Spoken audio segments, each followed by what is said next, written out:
नमस्कार गुरुजनों, मैं राकेश वर्मा आप सभी का स्वागत करता हूं आपके अपने परिवार एशियन गुरुकुल पर।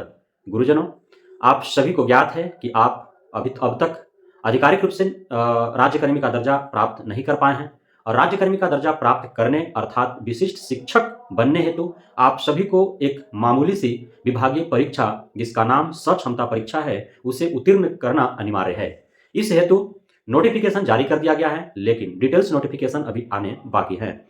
गुरुजनों, 26 जनवरी 2024 के दिन डिटेल्स नोटिफिकेशन आ जाएंगे। आप इस चैनल से जुड़ करके रहें। नोटिफिकेशन में दिए गए प्रत्येक बिंदु को आपको बेहद ही सरल और सहज भाषा में समझाने का प्रयास किया जाएगा।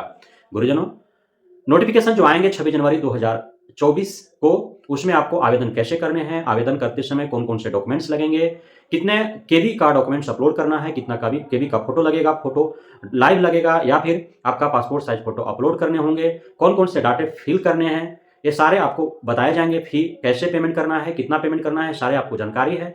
आपका और भी जो प्रोसेस हैं वो सारे उसमें बताए जाएंगे। सिलेबस और पैटर्न के बारे में भी आपको डिटेल्स नोटिफिकेशन में आपको पता चल पाएगा। साथ ही क्वालिफाइंग मार्क्स जो है मैंने आपको बता दिया है, वो भी आपको डिटेल्स नोटिफिकेशन में दर्ज रहेंगे, तो आप उसका इंतजार करें। बहरहाल आपकी आवश्यकता की हर जो बातें हैं वो मैंने पिछले के 2 वीडियो में बता दिया हूं। उम्मीद करता हूं कि आप सभी तक वो वीडियो पहुंच पाया होगा और आपने उसे देख भी लिया होगा और लाभान्वित भी हुए होंगे। अब मैं इस वीडियो में जो बात करने वाला हूं वो यह है कि नियोजित शिक्षक आप सभी को ज्ञात हैं, जो ईमानदार हैं, जो लगन, मेहनत, कर्तव्यनिष्ठ हैं, जो अपने बुद्धि, विवेक, ज्ञान के बदौलत जो यहाँ तक पहुंचे हैं, उन्हें मेरा सादर प्रणाम। लेकिन आप सभी में बहुत ऐसे नियोजित शिक्षक हैं जो नियोजन इकाइयों से घोल मिल कर किसी तरह से फर्जीवाड़े तरीके से घुस आए हैं। शिक्षा विभाग को यह भली भांति ज्ञात है उसे कि लगभग पूरे नियोजित शिक्षकों में लगभग 20-30% जो शिक्षक हैं वो फर्जी हैं और वे नियोजन इकाइयों के द्वारा, जिसमें अधिकारी, कर्मचारी, मुखिया, नगर इकाई के जो भी चेयरमैन या वार्ड पार्षद हों या फिर प्रमुख हों, जिला परिषद हों, पंचायत समिति हों या और भी बहुत सारे पैरवी चला है उसमें और उस तरह से वो घुसे हैं फर्जीवाड़े तरीके से। अब जो है उन पर नकेल कसने की तैयारी चल रही है शिक्षा विभाग के द्वारा। इसी के तहत, इसी प्रक्रिया के तहत जो है सभी जिला का कार्यक्रम पदाधिकारी जो हैं और जिला के जो जिला शिक्षा पदाधिकारी हैं, उन्हें शिक्षा विभाग के द्वारा निर्देशित किया गया है कि वे अलग अलग फोल्डर बनाएंगे। अब वो फोल्डर किन किन शिक्षकों का बनेगा, तो अलग अलग 2 फोल्डर बनाने का भी निर्देश प्राप्त हुआ है। एक फोल्डर बनेगा जिसमें वैसे शिक्षक हैं जिन पे किसी तरह का कोई दाग नहीं है, अर्थात वे नियमित रूप से नियोजन इकाई से वो नियोजित हैं और नियमित रूप से वो कार्यरत हैं। उनका पर मंथ जो है वेतन उनके खाते में जा रहा है और उनके ऊपर कहीं किसी भी तरह का कोई मुकदमा नहीं है, चाहे वो कहीं प्राधिकार हो या कोई न्यायालय हो या कोई थाना हो, कहीं पे कोई उनके ऊपर कोई क्लेम नहीं है, एकदम बेदाग है। उस तरह के शिक्षकों का एक अलग फोल्डर बनेगा। तो उस फोल्डर में जिनका नाम रहेगा वो तो बिल्कुल ही सुरक्षित है, वे सक्षमता परीक्षा देंगे ही देंगे।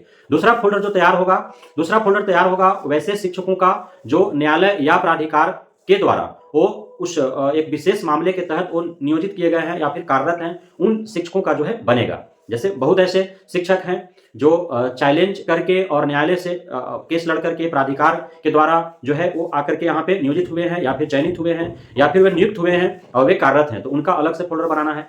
अब है कि बहुत ऐसे शिक्षक हैं, जैसे मैंने आपको पूर्व में बताया है कि 3.5-4 लाख जो नियोजित शिक्षक हैं, उनमें से लगभग 72,000 नियोजित शिक्षकों का जो फोल्डर है, फोल्डर अर्थात उनका काउंसलिंग के दरमियान, जब नियोजन इकाई के द्वारा उनका काउंसलिंग हुआ था उस दरमियान जो उन्होंने फोल्डर अपना डॉक्यूमेंट्स का नियोजन इकाई को दिया था, वो फोल्डर अभी तक जांच कमेटी तक पहुंचा ही नहीं है, जबकि 2015 से अर्थात पिछले 9 वर्ष से लगातार जांच हो रही है और 72,000 लोगों का फोल्डर नहीं पहुंचा है। तो वो 72,000 तो वंचित ही रह जाएंगे क्योंकि फोल्डर पहुंचा ही नहीं है जांच समिति तक। अब जांच समिति जो है वह जब उन तक फोल्डर नहीं पहुंचा तो ऑलरेडी जो है वो या तो फर्जी होंगे या फिर किसी न किसी प्रकार से वो दोषी हैं, जो नहीं पहुंच पाया वहां तक तो ऑलरेडी वंचित हो जाएंगे, सक्षमता परीक्षाओं नहीं दे पाएंगे। लगभग 3,000 नियोजित शिक्षकों पर मामले दर्ज हैं, या तो उनका डॉक्यूमेंट्स फर्जी पाया गया या फिर वो किसी तरह से जलफरोशी करके फर्जीवाड़े तरीके से वो घुसे हैं और उनके साथ साथ जो है मुखिया भी फंसे हैं, नगर निकाय के भी जो प्रतिनिधि थे वो भी फंसे हैं, साथ ही और भी पंचायत स्तरीय प्रतिनिधि जो है उनके पर भी केस दर्ज है। बहुत सारे जो सरकारी कर्मी हैं, पदाधिकारी हैं, अधिकारी हैं, कर्मचारी हैं, उन पे भी एफआईआर दर्ज हुए हैं। तो इस प्रकार आप देख पा रहे हैं कि शिक्षा विभाग जो है वो कितना कमर कस चुकी है फर्जीवाड़े पर प्रतिबंधित लगाने के लिए, और साथ ही फर्जी तरीके से जो घुसे हुए, चाहे वो बीपीएससी के माध्यम से शिक्षक हो या फिर नियोजन इकाई के माध्यम से शिक्षक हो, सभी को निकाल बाहर करने के लिए पूरी तरह से कटिबद्ध और प्रतिबद्ध है। आवेदन प्रक्रिया जो है 1 फरवरी से आरंभ होने हैं, उससे पूर्व ही सभी जिला कार्यक्रम पदाधिकारी और सभी जितने भी जिला स्तर पदाधिकारी हैं उनको निर्देश दे दिया जा चुका है कि अलग फोल्डर हर हाल में चाहिए। वेतन जिनका निरंतर नहीं आ रहा होगा, क्योंकि कार्रवाइयां जो हुई हैं उसमें सबसे अधिक कार्रवाइयां पिछले 5 माह में 15,000 नियोजित शिक्षकों पर कार्रवाइयां हुई है और उसमें सबसे अधिक जो कार्रवाइयां हुई है वो यही हुआ है कि वेतन स्थगित कर दिया गया है। थोड़ा सा भी शिक्षा विभाग को अंदेशा हुआ, संदेह हुआ तो उसका वेतन स्थगित, किसी भी तरह का कोई मामले उत्पन्न हुए वेतन स्थगित। तो वेतन जिनका स्थगित हो गया है, यदि दिसंबर का वेतन उनका नहीं आ पाया है, पिछले कई महीनों से यदि उनका वेतन स्थगित कर दिया गया शिक्षा विभाग की कार्रवाई के तहत, तो वे क्षमता परीक्षा नहीं दे पाएंगे। अब ऐसे बहुत सारे हैं, 75,000 के करीब ऐसे नियोजित शिक्षक हैं जिन पर कार्रवाइयां का तलवार जो है वो लटका हुआ है और कार्रवाइयां उन पे हो रही है, उसमें से अधिकांश पर हो गई है, तो वो सभी वंचित हो जाएंगे। तो इस प्रकार जो है फाइल फोल्डर अलग किए जा रहे हैं। तो जो विशुद्ध हैं, किसी तरह का उन पे कोई मामला नहीं है, उनका निरंतर वेतन आ रहा है पर मंथ और वे निरंतर नियमित तरीके से विद्यालय में पढ़ा रहे हैं, तो वे सेफ हैं, सुरक्षित हैं, वे सक्षमता परीक्षा में शामिल होंगे।